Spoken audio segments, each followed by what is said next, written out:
अब होता क्या है कि हम लोग पूरा चैप्टर पढ़ लेते हैं। हम लोगों ने सारी क्वांटिटीज़ कर ली, एक्सेलरेशन भी कर लिया, रिटार्डेशन भी कर लिया, न्यूमेरिकल भी सारे कर लिए। बट हम लोग एक चीज़ को छोड़ देते हैं जो कि है ग्राफ्स। और ग्राफ इस चैप्टर में सबसे इंपॉर्टेंट कॉन्सेप्ट है जिसको बच्चे जनरली इग्नोर कर देते हैं। अब हमारे पास में मेनली दो टाइप्स के ग्राफ्स होते हैं, एक होता है डिस्प्लेसमेंट टाइम ग्राफ, एक होता है वेलोसिटी टाइम ग्राफ। आपको इन ग्राफ्स के डिफरेंट डिफरेंट सिनेरियोज को रिकॉग्नाइज करना है और साथ ही साथ इनके ऊपर न्यूमेरिकल कैसे बनते हैं, उनको कैसे सॉल्व करना है, ये हम लोग आज सीखने वाले हैं।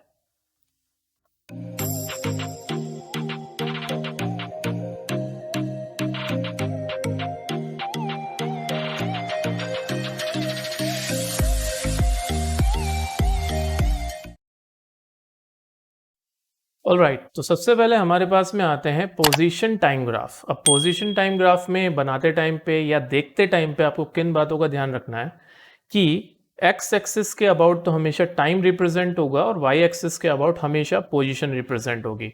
इतना ध्यान रखिएगा, दैट्स इट। ओके, अब इसमें कैसे कैसे ग्राफ्स स्टैंडर्ड जो हैं वो हमारे पास में अवेलेबल हैं, सबसे पहले उनकी बात करेंगे, फिर हम लोग आगे की बात करेंगे। अच्छा, एक और चीज़ आपको ध्यान रखनी है, किसी भी ग्राफ से हम लोग दो वैल्यूज़ एटलीस्ट निकाल सकते हैं।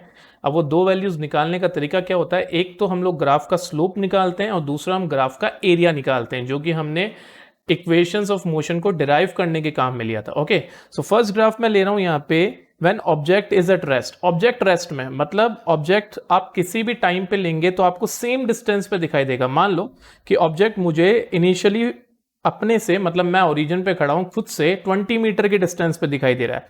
फिर आफ्टर 5 सेकेंड मुझे फिर से वो 20 मीटर दिख रहा है, फिर आफ्टर 5 सेकेंड मुझे वो फिर से 20 मीटर दिख रहा है। तो ये इस रेस्ट को बता रहा है।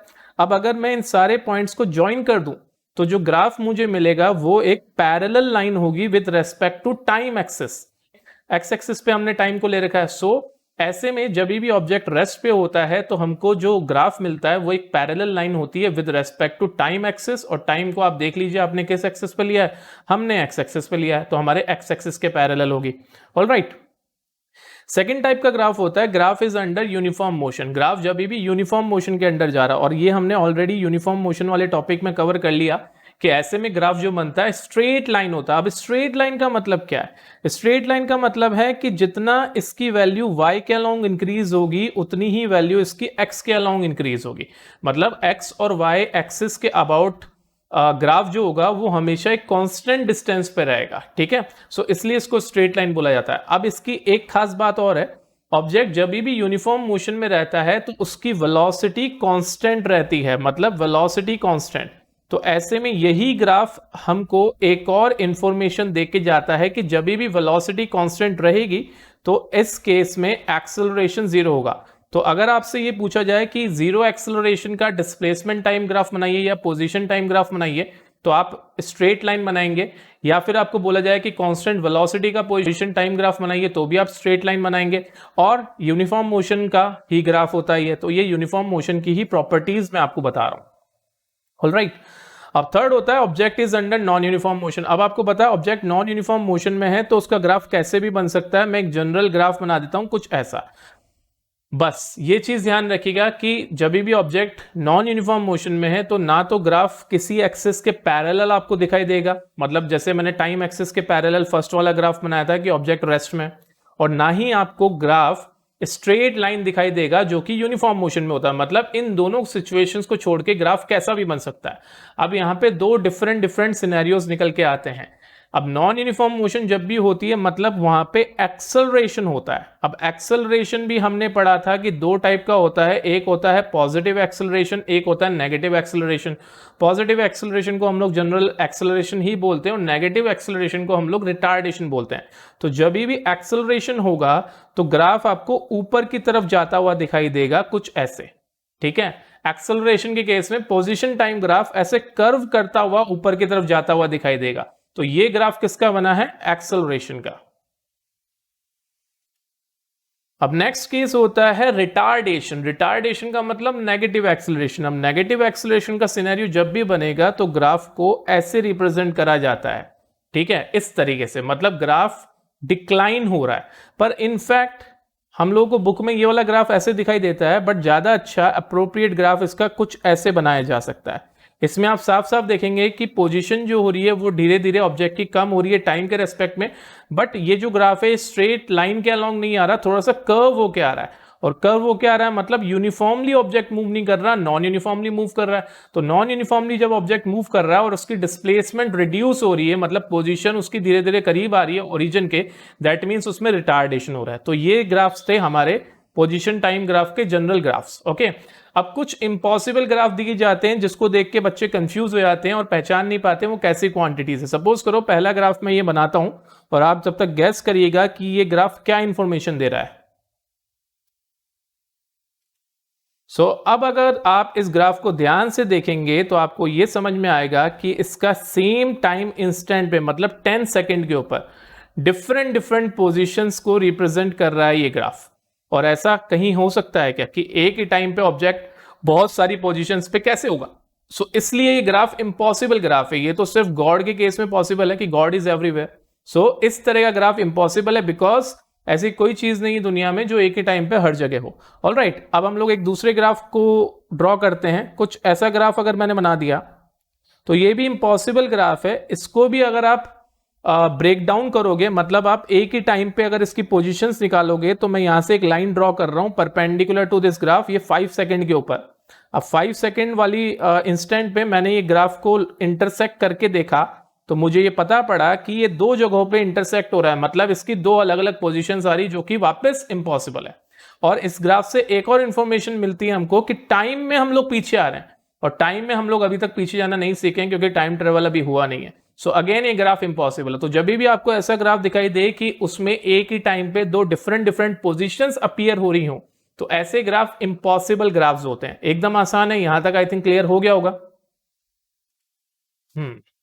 अब हम लोग देखने वाले हैं वेलोसिटी टाइम ग्राफ को। अब वेलोसिटी टाइम ग्राफ में क्या खास बातें आपको ध्यान रखनी है? पहली चीज, जो टाइम होगा वो वापस से एक्स एक्सिस के अबाउट होगा और वेलोसिटी को हम लोग वाई एक्सिस के अबाउट लेंगे। ऑलराइट, अब वेलोसिटी टाइम ग्राफ में अगर आपको याद हो, हम लोगों ने लास्ट लेक्चर में डिस्कस करा था कि वेलोसिटी टाइम ग्राफ का जो स्लोप होता है वो हमको एक्सेलरेशन निकाल के देता है, और साथ ही साथ वेलोसिटी टाइम ग्राफ में ग्राफ के नीचे का जो एरिया होता है वो हमको डिस्प्लेसमेंट निकाल के देता है। अब इसमें फर्स्ट कौन सा ग्राफ आता है? When object is at rest. वही वहां पे मैंने डिस्प्लेसमेंट टाइम ग्राफ में भी फर्स्ट इसको लिया था, वेलोसिटी टाइम ग्राफ में भी इसको फर्स्ट ले रहा हूं।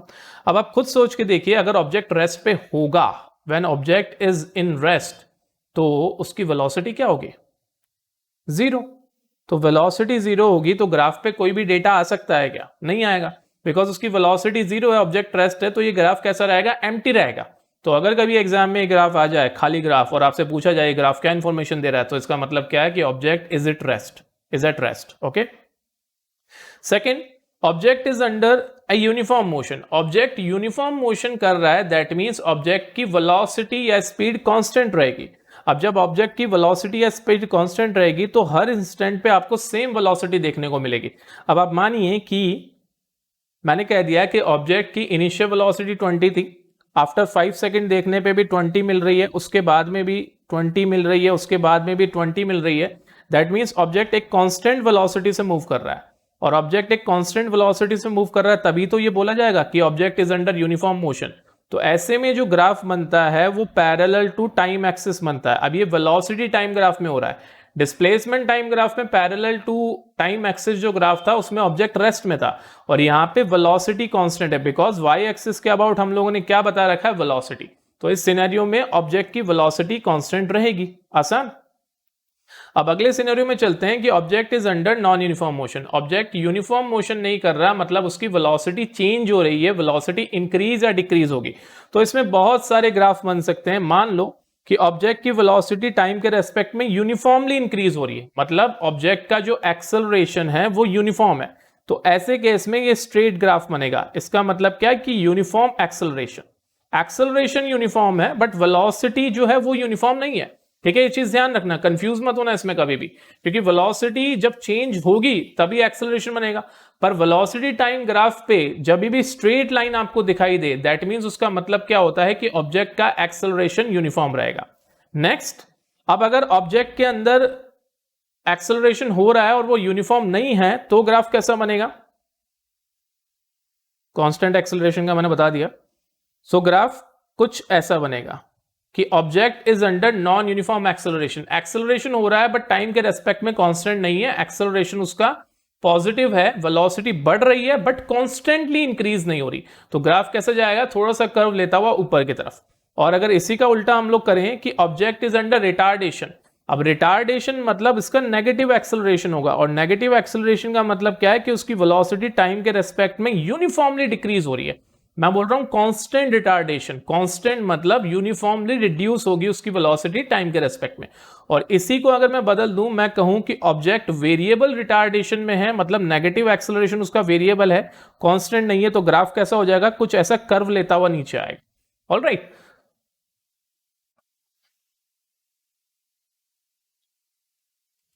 अब नेक्स्ट हम लोग बात करने वाले हैं वेलोसिटी टाइम ग्राफ के कुछ इंपॉसिबल ग्राफ्स की। अब फिर से अगर मैं वाई एक्सिस के पैरेलल एक लाइन ड्रॉ कर दूं वेलोसिटी टाइम ग्राफ में, तो ये हमको क्या इंफॉर्मेशन दे रही है कि ऑब्जेक्ट की वेलोसिटी किसी एक इंस्टेंट पे 10 मीटर पर सेकेंड भी है, 20 मीटर पर सेकेंड भी है, 30 मीटर पर सेकेंड भी है, 40 मीटर पर सेकेंड भी है, एंड सो ऑन। और ऐसा पॉसिबल होता है क्या, ऐसा पॉसिबल नहीं होता, बिकॉज एक ही टाइम पे ऑब्जेक्ट की डिफरेंट डिफरेंट वेलोसिटीज कैसे हो सकती हैं। सो दैट इज वाई ये जो ग्राफ बना हमारा, this is an impossible graph, मतलब ये पॉसिबल ही नहीं है। ऑलराइट, अब फिर से मैं ऐसा ग्राफ बना दूं, ऐसे और भी ग्राफ बन सकते हैं, मैं सिर्फ दो दो लेके आपको बता रहा हूं, आप बस ये सोचिएगा कि कैसे कैसे डिफरेंट डिफरेंट सिनेरियोज हो सकते हैं। अब अगर आप इस ग्राफ में भी देखें तो मुझे ये देखना है, मुझे चेक करना है कि 5 सेकंड पे ऑब्जेक्ट की वेलोसिटी कितनी है। तो 5 सेकंड से मैंने यहां से परपेंडिकुलर डाला ग्राफ के ऊपर, अब ग्राफ जो है वो 2 पॉइंट्स पे इंटरसेक्ट हो गया, मतलब ये ग्राफ हमको ये इंफॉर्मेशन दे रहा है कि ऑब्जेक्ट की दो डिफरेंट डिफरेंट वेलोसिटीज है, ठीक है, जो कि वापस पॉसिबल नहीं है, बिकॉज एक ही टाइम पे ऑब्जेक्ट की मल्टीपल वेलोसिटीज कैसे हो सकती है। सो ऐसे ही और भी सिनेरियोज बन सकते हैं इंपॉसिबल ग्राफ के, बच्चा आपको सोचना है, ठीक है। अब हम लोग बात करने वाले हैं ग्राफ से बनने वाले क्वेश्चंस के ऊपर, तो मैं एक ग्राफ यहां से ले लेता हूं और मैं वेलोसिटी टाइम ग्राफ को ही फोकस करके बना रहा हूं क्वेश्चन। अब इस ग्राफ में मान लीजिए हमको कुछ ऐसी इंफॉर्मेशन दे रखी है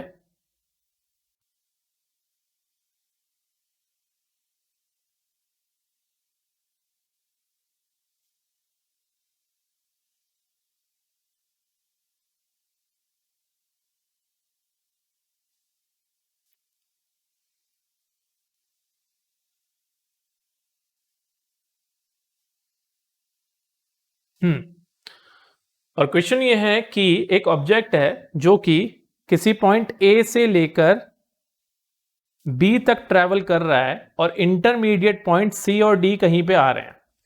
अब इस क्वेश्चन में हम लोगों को सिर्फ ग्राफ गिवन होगा और लैंग्वेज गिवन होगी हमको। इसमें अब हम क्या क्या निकाल सकते हैं, फर्स्ट मैंने बोल दिया कि उसकी ओवरऑल डिस्प्लेसमेंट हमको निकालनी है, वाई एक्सिस के अबाउट वेलोसिटी है मीटर पर सेकेंड में, और हमको उसका डिफरेंट डिफरेंट पोर्शंस के ऊपर एक्सेलरेशन भी निकालना है। ओके, सो मैं यहां पे क्वेश्चन को कंप्लीट कर देता हूं। Find the total displacement